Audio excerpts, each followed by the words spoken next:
প্ৰথমে আপোনালোকক নমস্কাৰ জনাই মোৰ চেনেললৈ স্বাগতম জনাইছোঁ। আজি মই আপোনালোকৰ মাজলৈ বহুত ধুনীয়া আটা আৰু বাদামেৰে বনোৱা এটা বিস্কুট ৰেচিপি লৈ আহিছোঁ। আৰু এয়া দেখিছেনে কিমান ধুনীয়া হৈছে বিস্কুটটো, একেবাৰে মচমচীয়া হয় আৰু খাবলৈ বহুত সোৱাদ লগা হেল্থি হয়। এটা মই ভাঙি দেখুৱাইছোঁ, এয়া দেখিছেনে বাহিৰখন মচমচীয়া আৰু ভিতৰখন একেবাৰে কোমল আৰু সঁচাই বহুত হেল্থি হয়। ঘৰত বনোৱা বিস্কুট, এনেধৰণৰে বিস্কুট কেনেকৈ ঘৰতে আটা আৰু বাদামেৰে বনাব পাৰি তাকে মই আজি দেখুৱাম, আহক। প্ৰথমে মই এটা বাতি লৈছোঁ আৰু বাতিটোতে এয়া আটা লৈছোঁ। আটা আপোনালোকে যিটো আটা ব্যৱহাৰ কৰে সেইটো আটাই ল'লে হ'ব। আৰু তাতে মই 2 চামুচ এয়া চুজি মিলাই দিছোঁ।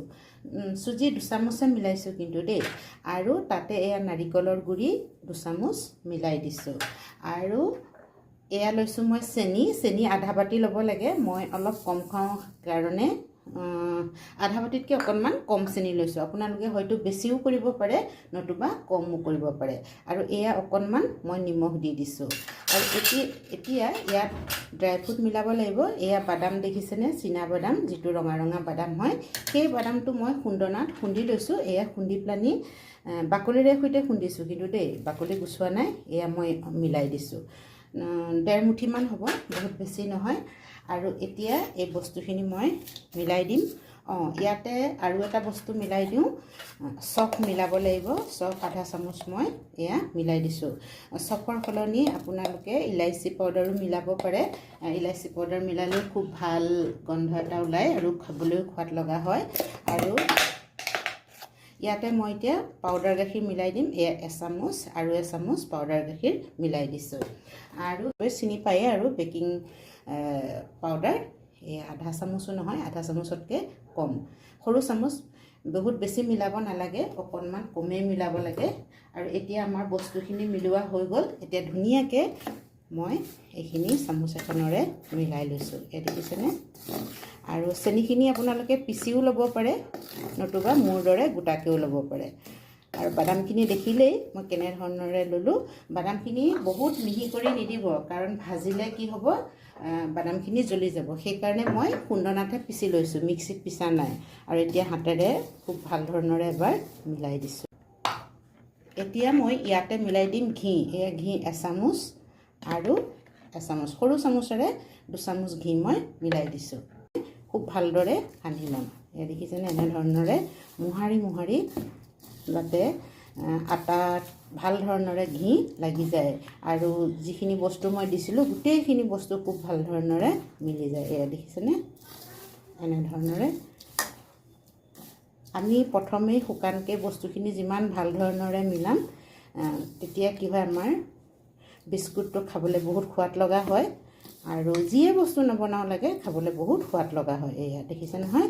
এতিয়া মই ইয়াত পানী দি মঠি ল'ম। আৰু পানী খুব সাৱধানতাৰে দিম, অলপ অলপকৈ। আৰু পানীৰ সলনি গাখীৰো ব্যৱহাৰ কৰিব পাৰে। মই পাউডাৰ গাখীৰ দিয়াৰ কাৰণে কেঁচা গাখীৰ দিয়া নাই, মানে লিকুইড গাখীৰ দিয়া নাই। আপোনালোকে যদি ভাবে গাখীৰ দি মঠো তেতিয়া গাখীৰো দিব পাৰে, দেখিছেনে এয়া। আৰু খুব সাৱধানতাৰে কৰিব। আৰু বহুত বেছি ঢিলা হ'ব নালাগে, কেলৈ গম পায়নে, আমি চেনি দিছোঁ ন, চেনিখিনি গলি যাব। সেইকাৰণে বহুত বেছি প্ৰথমতে যদি আমি ঢিলা কৰি দিওঁ, কোমল কৰি দিওঁ, তেতিয়া চেনিটো গলি গ'লে আৰু কোমল হ'ব। এয়া দেখিছেনে, মই একদম ভাল ধৰণৰে মঠি লৈছোঁ আৰু ধুনীয়া এটা ডো বনাই ল'ম। আটাখিনি মই খুব ভালদৰে মঠি ল'লোঁ। আৰু বহুত মিহিকৈও মঠিব নালাগে, যেনে ধৰণৰে আমি ৰুটি বনাবলৈ আটা মঠো ঠিক সেইদৰেও মঠিব নালাগে বাৰু। কিন্তু গোটেইখিনি বস্তু যাতে ভাল ধৰণৰে একগোট হৈ যায় আটাৰ সৈতে, তেনেধৰণৰে আমি মঠি ল'ব লাগিব। আৰু এতিয়া মই ইয়াতে লৈ লৈছোঁ। আৰু এইখিনি চেপ দিবৰ কাৰণে ধুনীয়াকৈ মই এনেকৈ দীঘলীয়া এটা বনাই লৈছোঁ দেই। হ'ব, মই প্ৰথমতে এয়া দুভাগ কৰি লৈছোঁ। আটাৰ লাডুটো মই এনেধৰণৰে প্ৰথমতে ধুনীয়াকৈ মিহিকৈ দীঘলীয়া কৰি লৈছোঁ, এয়া দেখিছেনে। আৰু এতিয়া কাটিব লাগিব। আৰু চেপটো আপোনালোকে নিজৰ পচন্দ মতেও দিব পাৰে দেই, একো নাই বাৰু, সেইটো নিজৰ কথা। মই এনেধৰণৰে দিম বুলি ভাবিছোঁ অকণমান। এয়া প্ৰথমতে কাটি লৈছোঁ। বাদাম সৰহকৈ হ'ল সেইকাৰণে অকণমান কাটিবলৈ দিগদাৰিয়ে হৈছে, কিন্তু খাবলৈ বহুত ভাল হ'ব। বাদাম থাকিলে খাবলৈ ভাল হয়, কিন্তু অকণমান মানে হেৰি হৈছে, কাটিবলৈ দিগদাৰি হৈছে। একো নাই, মই হাতেৰে অকণমান ধুনীয়াকৈ মিলাই দিম বাৰু। এয়া চাওকচোন, এনেকৈ অকণমান দীঘলীয়াকৈ দিছোঁ। কিয় দীঘলীয়া কৰি দিছোঁ গম পায়নে? বেছি যদি ডাঠ হয় ন, মানে হেৰি হ'ব, বনাবলৈ টাইম লাগিব। সেইকাৰণে আমি বহুত বেছি দীঘলীয়া ডাঠ নকৰোঁ, এনেধৰণে কৰিছোঁ। এয়া দেখিছেনে? এয়া চাওক, এটা হৈ গ'ল। আকৌ এনেকুৱা এটুকুৰা লৈছোঁ মই। এয়া অকণমান হাতেৰে এনেধৰণৰে দবাই দিছোঁ, যাতে ধুনীয়াকৈ অকণমান দীঘলীয়া শ্বেপ লয়। এয়া ট'ষ্টটোৰ দৰে লাগে, বজাৰত ট'ষ্টবিলাক যে কিনিবলৈ পায় তেনেকুৱা ধৰণৰ লাগিছে, দেখিছেনে? এনেধৰণৰে আমি ট'ষ্টৰ দৰে বনাই ল'ম, আৰু খাবলৈ বহুত সোৱাদ লগা হয় কিন্তু দেই।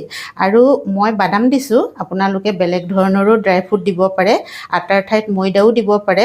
মই হেল্থৰ ধ্যান ৰাখি পেলানি আটা দিছোঁ, আৰু অকল বাদামেই দিছোঁ। বাদাম সকলোৰে ঘৰত পায়েই, কেতিয়াবা বেলেগ ড্ৰাই ফ্ৰুট নাথাকিবও পাৰে, হয়নে নহয়?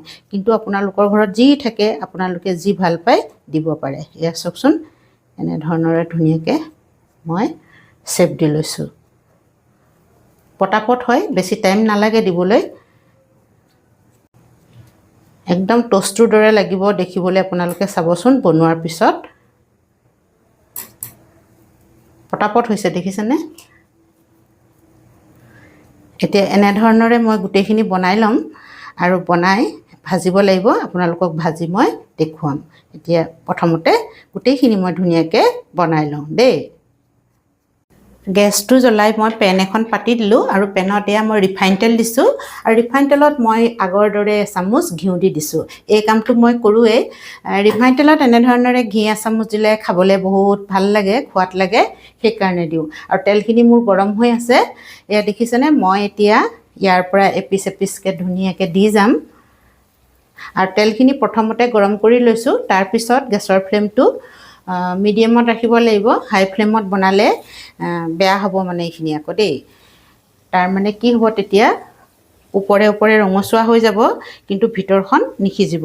আমাৰ ধুনীয়াকৈ ভিতৰলৈকে সিজিব লাগিব, সেইকাৰণে আমি মিডিয়াম ফ্লেমতে বা ল' মিডিয়াম ফ্লেমতে বনাই যাম। এয়া দেখিছেনে? মই দি গৈছোঁ ধুনীয়াকৈ, আৰু এপিচ দি দিওঁ।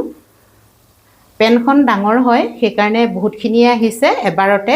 এনেদৰে বহুতখিনি বনাব পাৰি। আপোনালোকৰ ডাঙৰ পেন থাকিলে ল'ব, যদি সৰু পেন থাকে তেতিয়া দুবাৰ তিনিবাৰ বনাব লাগিব। এনেকুৱা ডাঙৰ পেন হ'লে ভাল হয়। আৰু এয়া দেখিছেনে? মই ধুনীয়াকৈ তেলত দি দিছোঁ। গেছৰ ফ্লেমটো মই ল' মিডিয়ামত ৰাখিছোঁ। আৰু এতিয়া আমি স্পুন বা হাত নলগাওঁ, কাৰণ একদম কোমল হৈ আছে। সেইকাৰণে যদি স্পুন লগাওঁ ভাগি যাব। আৰু 2 মিনিটমান এনেধৰণৰে থৈ দিম, তেতিয়া কি হ'ব, ধুনীয়া একদম টান হৈ যাব, তেতিয়া ইলুটি শিলুটি কৰিবলৈ ভাল হ'ব। আমাৰ 2 মিনিটমান হৈ গ'ল, 3 মিনিটে হ'বৰে হ'ল, আৰু কিনাৰকেইটা ৰঙচুৱা হৈ উঠিছে, আৰু আমি ধৰিব পাৰিছোঁ যে আমাৰ ধুনীয়াকৈ এক চাইড হৈ গৈছে। এয়া চাওক, কি ধুনীয়াকৈ ৰঙা হৈ আছে, দেখিছেনে? এতিয়া মই লাহে লাহে এইখিনি উলটিয়াই দিম। একেবাৰে বনাবলৈ সহজ, দুবাৰতে হৈ যায় মানে। এবাৰ এয়া এটা ছাইড হ'ল, আৰু এটা ছাইড 2-3 মিনিটমান দি দিম, এইটো ছাইডো ধুনীয়াকৈ হৈ যাব। এয়া চাওক, আৰু ধুনীয়াকৈ ফুলিও উঠিছে বস্তুটো আমাৰ। এয়া দেখিছেনে? একদম ৰঙচুৱাকৈ মই ধুনীয়াকৈ ভাজি লৈছোঁ।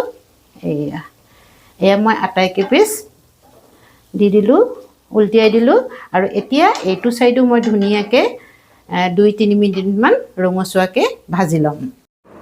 আমাৰ বিস্কুটকেইটা ভাজা হৈ গৈছে, আৰু মই দুইটা ছাইড ধুনীয়াকৈ ৰঙচুৱাকৈ ভাজি লৈছোঁ।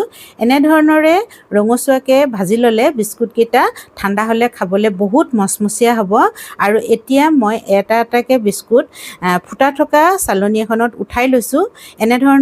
এনেকুৱা চালনীত যদি আমি উঠাই লওঁ, তেতিয়া এক্সট্ৰা তেলখিনি তললৈ পৰি যায়। এয়া দেখিছেনে? গোটেইখিনি বিস্কুট মই ধুনীয়াকৈ চালনীখনত উঠাই ল'লোঁ, আৰু চালনীখন অকণমান জোকাৰি দিছোঁ, তেলখিনি যাতে ধুনীয়াকৈ তললৈ নিগৰি পৰি যায়। আৰু এই বিস্কুটখিনি মই এতিয়া এখন কাঁহীত থৈ দিম, আৰু বাকী যিখিনি আমাৰ বিস্কুট আছে সেইখিনিও মই ভাজি ল'ম। ঠিক আগৰ দৰে 2-3 মিনিটমানকৈ এটা ছাইড ভাজি ল'ম, আৰু গেছৰ ফ্লেমটো ল' মিডিয়ামত থ'ম।